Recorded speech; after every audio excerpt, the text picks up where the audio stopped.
തിരുപ്പതിയിലല്ലോ ശബരിമല. ഓരോ തീർത്ഥാടന കേന്ദ്രവും ഓരോ രീതിയിലാണ്. തിരുപ്പതിയിൽ ഇരുമുടിക്കെട്ട് വിട്ട് മല കയറിയിട്ടാണ് ആളുകൾ പോകുന്നതല്ലല്ലോ. ഓരോ തീർത്ഥാടന കേന്ദ്രത്തിനും ഓരോ സവിശേഷതയുണ്ട്. ആ സവിശേഷതകൾ തീർത്ഥാടനം മാത്രമേ സാധിക്കുള്ളൂ. ഇനി എന്തിനാണിങ്ങനെ? ഇങ്ങനെ ആ അയ്യപ്പ ഭക്തന്മാർ തരംതിരിക്കുന്നത് എന്തിനാണ്?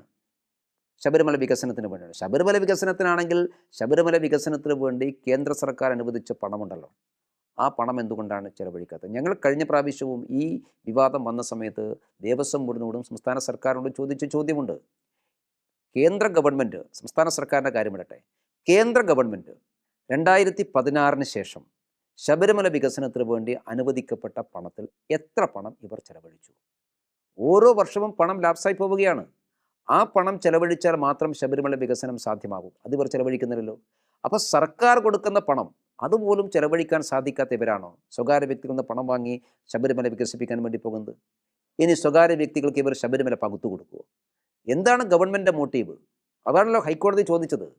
ഹൈക്കോടതി സംസ്ഥാന സർക്കാരിനോട് ചോദിച്ച ഒരു ചോദ്യത്തിനും സർക്കാർ ഉത്തരം പറയാൻ വേണ്ടി സാധിച്ചില്ല. കാരണം സർക്കാരിനൊരു ക്ലാരിറ്റിയുമില്ല. ഇതൊരു ഉഡായിപ്പ് പരിപാടിയാണ്. അതുകൊണ്ടാണ് ഒന്നും പറയാൻ സാധിക്കാത്തത്. അതുകൊണ്ട് ഒരു അയ്യപ്പ ഭക്തനും ഇതിനോട് യോജിക്കാൻ സാധിക്കുന്ന സാഹചര്യമില്ല.